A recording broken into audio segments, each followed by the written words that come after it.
Hey guys, welcome back. Today's video is on some encampments, tips, or tricks. Now I found these online on a forum pasted on some encampment site. So I've added some of my own and I've taken some of theirs, and I think there's some really great advice in here. Let's get started.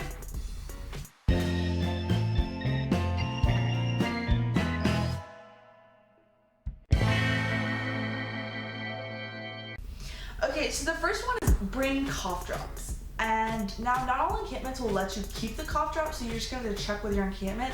But especially if you're speaking loudly, they do help, or it's a little bit of the placebo effect. But having cough drops, especially if you're on staff, is always so great. Think small. Bring travel-sized toiletries instead of full. Pack what you were told. Don't bring extra junk.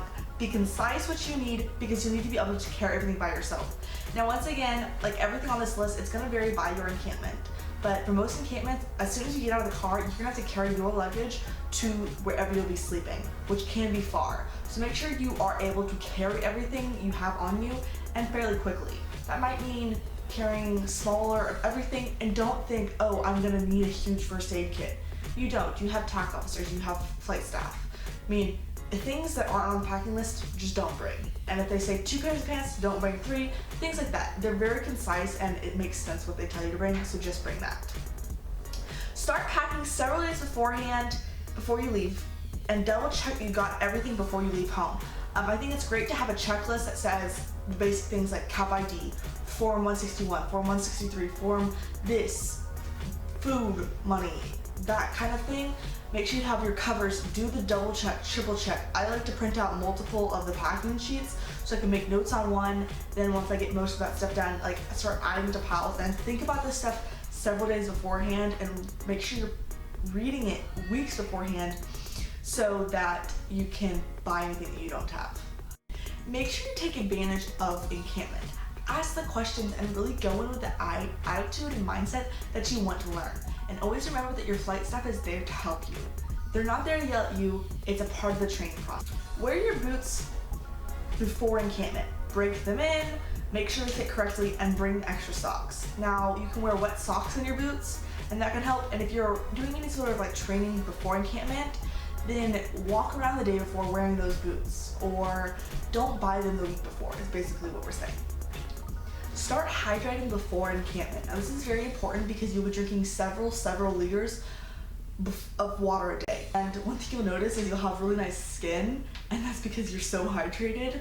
So just drink beforehand. It'll help you not to have that such of a jolt into that huge amount of hydration that's happening.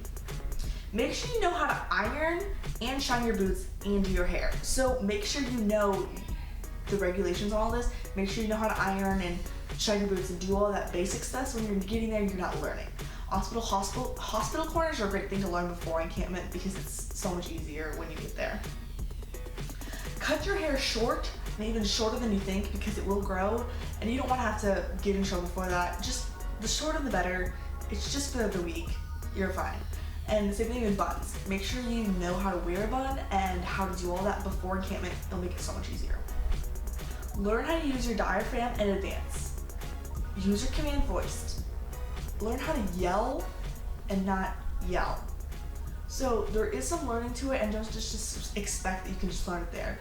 It is a skill that does take a while, and especially you'll learn it throughout your CAP career just by having to do things, and instinct you'll have to. But it's a lot easier if you're learning beforehand, trying, watching YouTube videos, doing that kind of things. It will really help.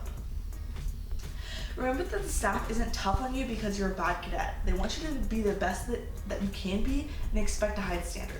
It's like I said earlier, they're not there to hate you and to be so mean. They're there to love you and to be a good staff.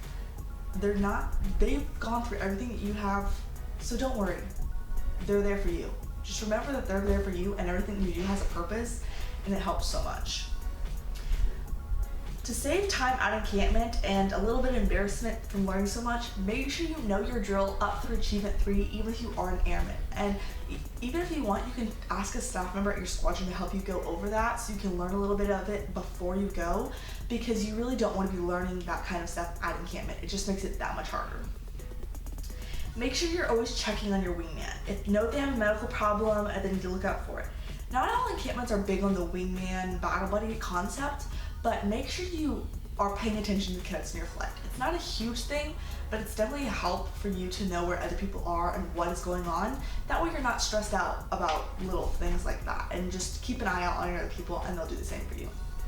Okay, see if you can find the SOI/SOP before encampment. Now, the SOI or SOP is standard operating instructions or standard operating program, something similar like that. It's just a booklet that you're gonna carry around with you the entire encampment, and it's really important that you hold it up like this, and there's just that kind of mentality that goes along with it. So it is important that you try and study it beforehand. Even if you can get some old versions, it will greatly help you. Also, if you find out your line staff beforehand, if you can find it on the website or the Facebook page, you can start studying your flight beforehand.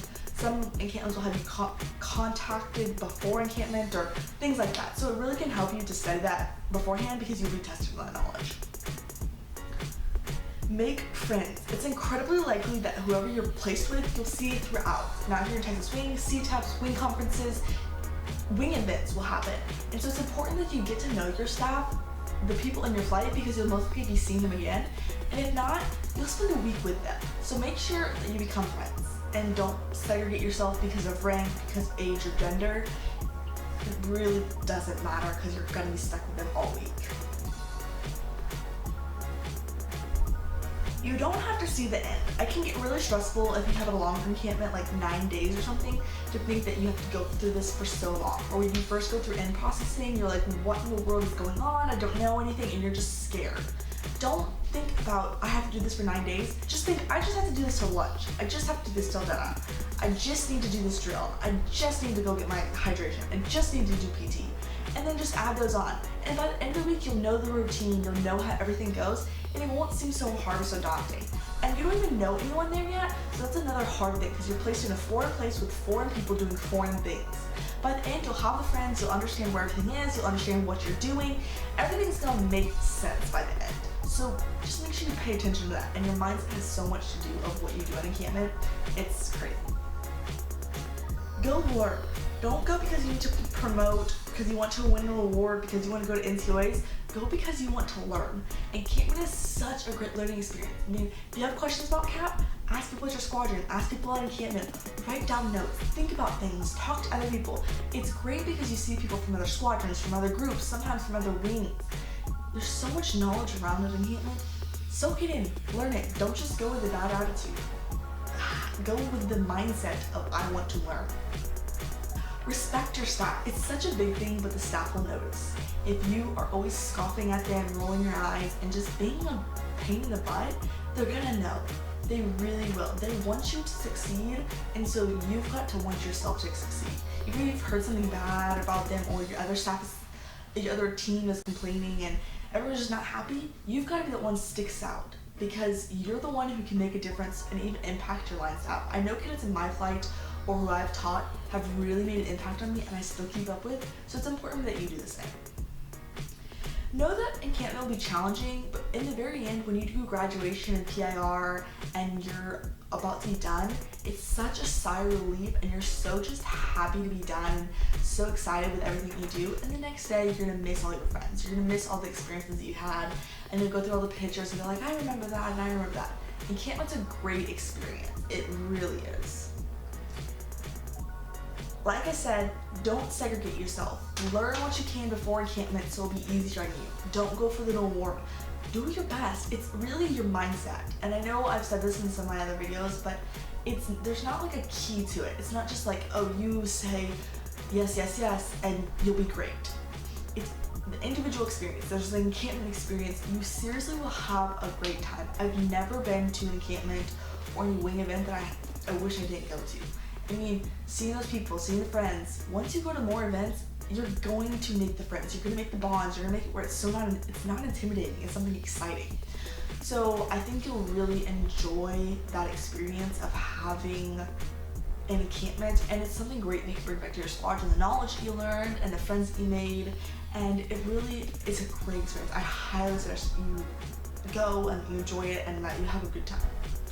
If you have any questions on encampment, your first time staffing, I have a whole playlist that I'll link above somewhere up there, and you can just leave comments below in the comments section, or you can go on my Facebook page and leave me a direct message or comment or just reach out to me in any way that you can, and I'll be happy to answer all your questions. I'm so excited for all of you that have all these new opportunities to go to these encampments, and if you have any questions, I want to be here to answer them because I know how scary it can be. So that's it for this video. I hope you liked it. If you did, make sure to give it a thumbs up. Please subscribe if you haven't, and I'll see you in my next video. Bye! We are getting ABUs. The goal of this was because we're part of Total Force, it's supposed to bring us along our parent organization, the Air Force.